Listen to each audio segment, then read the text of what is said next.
Hello, friends, and welcome back to another episode of the Boxes and Briefs podcast with me, your boy Abid. So, I know I've been gone for a while, and I know that the last time we spoke, I said that I'd be uploading more regularly.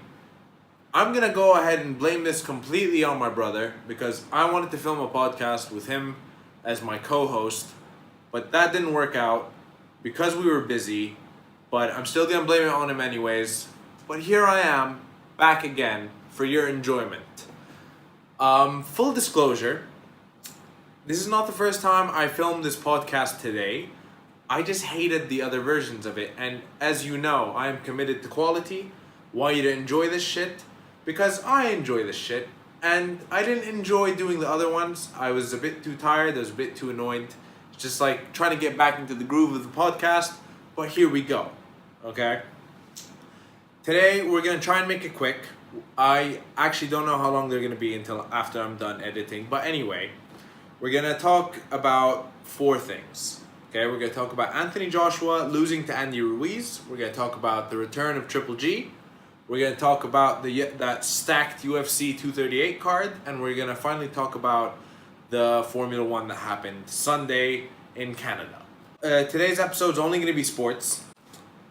So if you were looking for a rant, sorry, not this week. I'm in too good of a mood to be ranting these days, I'm not gonna lie. I don't want to flex on you with my happiness, but I'm in a great place right now. So hopefully next week I'm angry at something. I don't know, just for your enjoyment. Next week I might be ranting about some waste management stuff. Haven't really figured it out yet. I'm gonna try and plan these a bit more in advance just so that they can be a bit more regular. Apparently doing them off the cuff and being like, hey, let's do a podcast when I'm there, no need to worry about the topics, is not the best way to do it, right? So anyway, let's just jump right into it.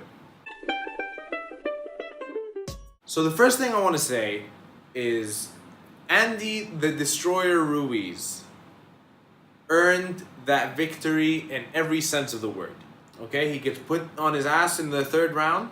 He gets up, he puts the champ on his ass twice, and then for the next 4 rounds, boxes his fucking ass off to then finish the show in the 7th, okay, with another 2 knockdowns. He boxed a smart fight. He made sure to get on the inside. That made Anthony Joshua stand straight up, okay? It really limited his head movement, and what that allowed Ruiz to do was to just keep aiming shots at the top of his damn head and knock him down by messing up his equilibrium. Okay? So, for those of you that don't know, you get a knockdown or a knockout in basically 2 ways. You either hit someone in the head or you shut down their body, right? So you can either do that with a kidney shot, you can hit them on the jaw, or you mess up their equilibrium, and how you do that is you basically hit them in the temple. Okay, so those are the 2 ways that you get a knockdown or a knockout. And Andy Ruiz was able to just mess up Anthony Joshua's equilibrium. Like the shot he hit him with in the third, a lot of people think that Anthony Joshua was not able to recover from until the end of the fight, and when he put him down again, Anthony Joshua was out of it. Some people argued that was an early stoppage. I don't think it was an early stoppage by any means. I think Anthony Joshua was too out of it, and I think the referee was right to stop it. Sure, he was standing up, but he was not responding to commands from the referee. What does this mean for the heavyweight division, though? Well, the first thing it does is it opens up the heavyweight division, because basically me and just about every other boxing fan, every other boxing expert, every other boxing pundit, every other boxing person has said that the only heavyweight fights that are interesting are between the top 3 guys. So Anthony Joshua, Deontay Wilder, and Tyson Fury. And any other fights are not interesting. So when they all took interim fights instead of fighting each other, no one cared. Honestly, Fury versus Schwartz, meh. Wilder versus Brazil, meh. Joshua versus Miller, and then that becomes the late replacement Ruiz, meh. But then Ruiz apparently didn't get a copy of the script. Even if he did get a copy, he didn't read the damn script, and he knocks Anthony Joshua out. So what this means is that it's no longer just the top 3 guys at the top of the division. This opens up the division because basically this is a big upset. Okay, this is not Mike Tyson getting knocked out at the height of his powers like big, but this is pretty damn big. He was an 11-1 underdog. He had 6 weeks notice before this fight. And what this fight should be is a signal to the other 2 top heavyweights. Guys, at this weight class, any punch can put you on your ass. Stop pushing things down the road. Fight now, secure your legacy. Okay? It really makes for some more interesting fights because Ruiz, as lovable as he is, like this dude that looks like a bag of milk, this dude that looks like the guy from Up, you know, if the guy from Up grew up in a ghetto, you know, this dude beat an Adonis, and like he looks like a beatable guy because he's not that tall. He's like 5'11", and he weighed 40 pounds more than Joshua, right? But this dude that looks beatable is now the heavyweight champ. First of all, you have to give him his respect as a champ. You have to give him his respect for the fight that he fought. But he's a 5'11" dude that's way too fat. Okay? It makes the division so much more interesting because you don't know what's going to happen. Like, he fought a fight of his life. What does this mean for someone else? What if Tom Schwartz is somehow able to outbox Tyson Fury? What if Luis Ortiz comes back and knocks out Deontay Wilder in the rematch? Like, it really just makes that all seem much more likely and much more interesting. What does this mean for Anthony Joshua? Look, I still pick Anthony Joshua to be the king of the heavyweights when all is said and done. I know it's a silly thing to say after he was knocked out, okay? But here's my reasoning. He has all the tools. He has all the skill in the world. He has one of the world's biggest promoters behind him. Okay? He has a rematch clause. That 4th one's very important. He has a rematch clause and he's going to fight Andy Ruiz again. Now, Andy Ruiz is for sure going to take that fight because this is the most money he can make. He's going to make 5 times what he made in the last fight. And he's going to fight a dude he just beat. There's no reason for Andy Ruiz not to take this fight. So, that rematch clause, very important for the future of the division. And it really puts Anthony Joshua in a situation where it's just like, look, you either use all these gifts, okay, all these gifts that you have, your amateur pedigree, your ability to perform on large stages, you take these gifts and you show the people that this was a fluke, or you crumble. And I honestly think that either is possible at this point. I think that either would be interesting as well. I pick Anthony Joshua to win the rematch, and I'm sure he'll probably be the favorite in the rematch as well. Okay? But Anthony Joshua can feel better about this just because at heavyweight, one punch can change everything. Like we clearly saw, right? And at heavyweight, we've had a history of these huge upsets.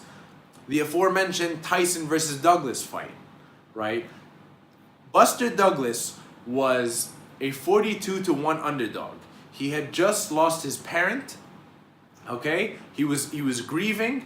He goes into that ring, a man possessed to win the heavyweight title, knocks out the scariest man on the planet, the baddest motherfucker of all time, Tyson, okay? Knocks him out with one punch, knocks him out cold, right?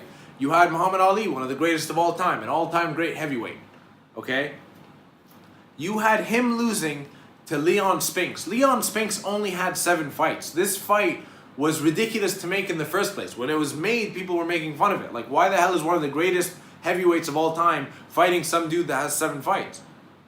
He outboxed one of the greatest boxers of all time, right? You have George Foreman. George Foreman lost to Muhammad Ali, okay? Got some good wins after, but he just didn't feel it.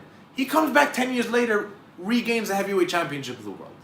And then you have the most recent examples. Okay, the last undisputed heavyweight champion was Lennox Lewis. Lennox Lewis got knocked out by 2 underdogs, not just one. Okay, he gets knocked out by Oliver McCall, and he gets knocked out by Nassim Rahman. In both cases, he comes back and he wins the rematch decisively, and he continues. He is one of the rare heavyweight champions that has beaten everyone that he has faced. Okay? He may have not beaten them the first time, but he beat them. Vladimir Klitschko lost by knockout 3 times before he went on an 11-year unbeaten streak. So there is hope for Anthony Joshua. There is precedent in the heavyweight division. There's definitely a lot of interest because of what happened. Like, if Anthony Joshua had won, we wouldn't have had Andy Ruiz on Jimmy Kimmel. We wouldn't have had all those fucking memes, right? Honestly, him losing was probably a good thing for him because up until that point, he's been pretty invincible. Like, I'm not saying he's been invincible in every fight. He got shaken by Povetkin in his last fight. He got knocked down by Vladimir Klitschko. He got shaken by Dillian White. But what I'm saying is that up until now, he's been tested, but he hasn't had like a severe setback. I think this will definitely show us whether or not he is actually a champion. Because a champion isn't someone that just wins fights. A champion is someone that can lose and come back stronger. And there's definitely a precedent for that, but we just need to know what kind of fighter Anthony Joshua is. And again, right, this puts a fire under the asses of Wilder and Fury. Get that rematch and then fight the winner of Ruiz Joshua. So this can only be good for boxing, I'm not gonna lie. The other bit of boxing I wanted to talk about is the return of Triple G. Okay? Gennadievich Golovkin is back with a new trainer. He split with longtime trainer Abel Sanchez. I can understand why. Now there's a whole bit of controversy around it. I won't get into it just because I'm trying to make this a shorter podcast. But he splits with longtime trainer Abel Sanchez and he joins Jonathan Banks. Now Jonathan Banks is known for 2 boxes, really. He took over for Emmanuel Stewart, the late great Manny Stewart, after he died, and trained Vladimir Klitschko. And he also trained Cecilia Brækhus, who is the longest running undisputed champion in boxing, one of only 3 in boxing, of which all are women, by the way. Yay girls, you're doing something right? So Jonathan Banks is someone with interesting clients at the least, right? Now what he's been saying is that he's been trying to get Gennady to throw more combos. He's been trying to get Gennady to go to the body more, which honestly was missing from Gennady's fights with Canelo. So I think that's a good thing to say. I love hearing it. He rolled over some poor guy called Steve Rolls. Steve Rolls came to fight. He put on a show. But honestly, if you run into Golovkin and you're not top notch, you're gonna get knocked out. And that's exactly what happened. Gennady Golovkin, KO in the 4th. KO, not TKO. And honestly, I've seen a lot of Gennady Golovkin fights. Usually the guy is worn down and doesn't want to continue. This time the guy was knocked spark out. He was out, like on his face, on the mat. So I don't know if that's the level of opposition. I don't know if his work with Jonathan Banks has started to show a bit, but I'm happy with the results. This sets up the 3rd Canelo fight. There's obviously been some posturing between Canelo's team and Triple G's team. It's going to happen. Maybe not in the next fight, but it's definitely going to happen because it's still probably the biggest fight in boxing right now. Moving on to the UFC card. What a card. Like there's nothing else I can say except for Jesus Christ, what a stacked card. All I'm going to talk about really are the 3 fights everyone came to see. Well, really, the fight everyone came to see and then the 2 championship fights, but those turned out to be pretty interesting. Okay, so I'm going to start with the top of the bill, Cejudo versus Moraes. Cejudo, based on hardware alone, has to be in the conversation for one of the greatest of all time. Okay? He also has to be in the conversation for one of the cringiest of all time. Stop with the props. Stop with the costumes. No one cares. Your post-fight interview was garbage. But yes, I do agree. You are one of the most accomplished combat sports competitors of all time. Hands down. Bar none. Right? Olympic gold medalist. Two division world champion. what I understood from the fight, because I wasn't able to watch it, was that Moraes really had a good first round. Moraes is really known for his leg kicks, and he was destroying Henry's legs. But then Cejudo comes back and just ground and pounds the shit out of him in the second round. Because that's the thing about Cejudo, like he keeps coming, and his ground and pound and wrestling are just so effective because he's an Olympic level wrestler. There's a difference between a good wrestler and an Olympic wrestler, right? There's a difference between someone that can take you down and someone that can control you all the way down, right? So well done on that victory, well earned. Okay, just based on your wins, right? TJ Dillashaw, Moraes, that definitely puts you in the standing of great bantamweights, to be honest. But what I want to see is you defend the flyweight title against the last guy you lost to, which was Joseph Benavidez, right? Because in my eyes, to be honest, the win against Demetrius Johnson was not conclusive, so I would rather see him go down other than try to go up to 145, which he was claiming for some reason in the post-fight interview. I think you're too small for 135. If you move up to 145, it won't make sense, but I'd still like to see it after you beat Joseph Benavidez, which honestly at this point I'm definitely favoring you to do. Next up, Shevchenko versus Jessica Ai. That fight was basically, it was murder. It was murder, okay? It was very Crow Cop-esque. It was basically right leg hospital, left leg cemetery, because Jesus Christ, she went down like she was shot. Valentina Shevchenko with basically the picture perfect Muay Thai kick right to the fucking dome, okay? Knocks Jessica Ai spark out, like out, okay? Just in a fucking T-pose on the damn ground. It was beautiful. Valentina Shevchenko is definitely up there when it comes to the scariest people in the sport, just because she was in a weight class that was too big for her. Gave an all-time great champion fits, almost beat her twice, right? Like, honestly, those fights could have gone either way. Now she's in a more natural weight class, and I don't think anyone is going to be able to challenge her for years. I think she might be one of the longest reigning, most dominant UFC champs ever, just based on the level of competition she has before her. I think she's too good for all of them, genuinely. I don't think there's anyone that can even sniff her. Finally, last fight I really wanted to talk to is Ferguson versus Cowboy. It ends by weird doctor stoppage. Cerrone, for some reason, a veteran of the sport, forgets that you're not supposed to blow your nose after you've broken your nose, okay? So once you've been punched in the nose, if you blow your nose, if you don't know, right, your eye swells up. So his eye was swelled completely shut. Doctor sees this, doctor stops the fight because Cerrone couldn't see from that eye. Which is a shame because it was a great fight. But to be honest, at that point, Ferguson had started taking control. Ferguson is an absolute beast. He is an absolute just animal in the ring. It's bizarre how every person that's ever fought Ferguson ends up just bloodied and battered and stopped. Like, how is someone allowed to keep doing this to other human beings? Like, surely, like, the UN needs to step in. Like, it's crazy that he can do this. He's just fucking insane. He's too good, and honestly, he is the only person that I think even has a chance of beating Khabib. I still personally favor Khabib in that fight just because Tony has had shaky moments. Khabib has not really had shaky moments, right? But I definitely think that if there's one person out there that I would be like, shit, now that's a fucking fight against Khabib, it's Ferguson. Make that fight. It's a travesty that fight has not yet been made. I know technically it's been made 5 times and it's cursed and blah, blah, blah, blah, blah.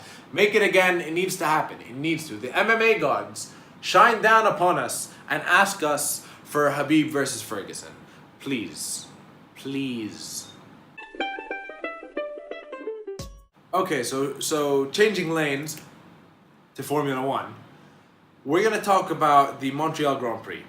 So I haven't really been talking much about Formula 1, or when I have, it's been mostly to complain, because honestly, the last few races have been so boring. Bahrain had some interesting bits, but then when Leclerc had to retire due to engine failure, it just became a procession.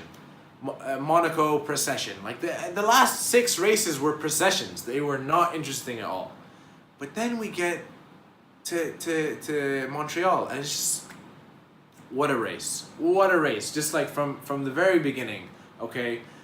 Mercedes appears to be dominating the weekend, and then Vettel somehow pulls a godsend lap, destroying everyone.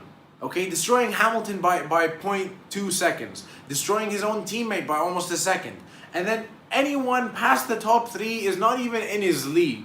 Just like pulling out just some driving for the qualifying, right? Ferrari's strategy then proceeds to not fuck him, and he keeps the lead. But what ends up happening is he gets put under pressure because Hamilton obviously goes into hammer time, pressures him, his tires start getting fucked up,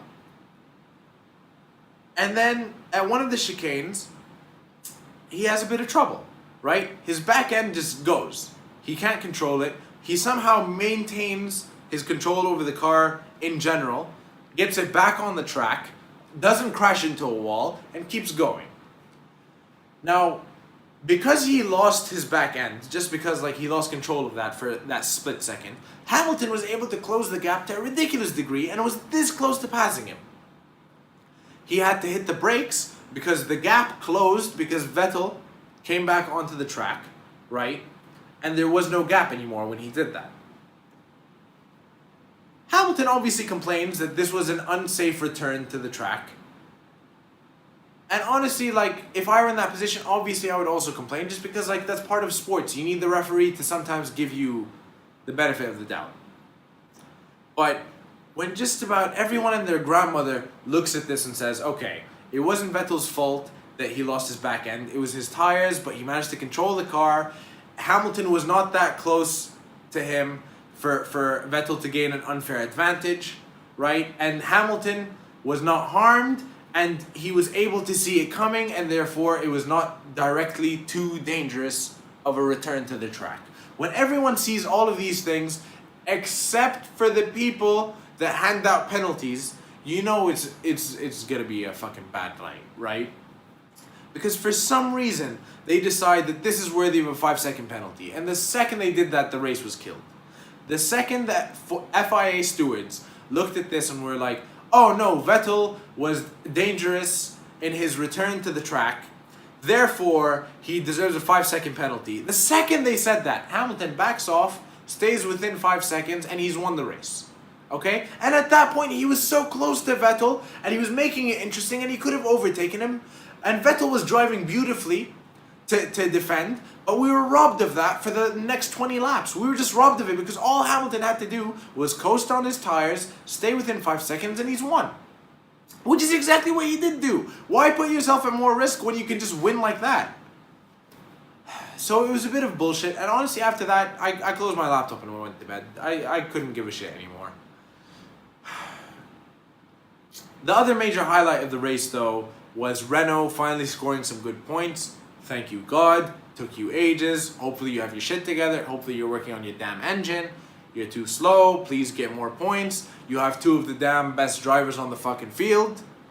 Do better, but I'm happy for you for starting to do better. Yay. Last thing I want to mention, Lando Norris in a really weird accident. I don't want to say accident because it wasn't really an accident, right? But basically his suspension melted because his brakes were too hot. And then he just kind of parked his car and left. And then no one moved the damn car. That was the best bit. It was just kind of at the exit of the pit, of the pit lane. And it was just like, okay, cool, whatever. Anyway, friends, hope you enjoyed the podcast this week. I'm going to start planning them out a bit more in advance because apparently going to a different country and saying, we should do a podcast when we're free is not a good strategy, right? So I'm going to start planning them out in advance just to make them more regular. Next week, I'm going to try and maybe talk, I don't know, about the shit that drives me crazy, like the lack of efficiency or waste management or blah, blah, blah, blah, blah. Because I read an article today that kind of annoyed me, but I'm in too good of a mood. and on a bit of too much of a time crunch to rant, so I'm just not gonna do that this week. Thanks as usual for watching. Much love, guys. Leave a comment down below. Let me know what you think. Give me any fucking constructive criticism. Love to hear it. Much love. See you next time.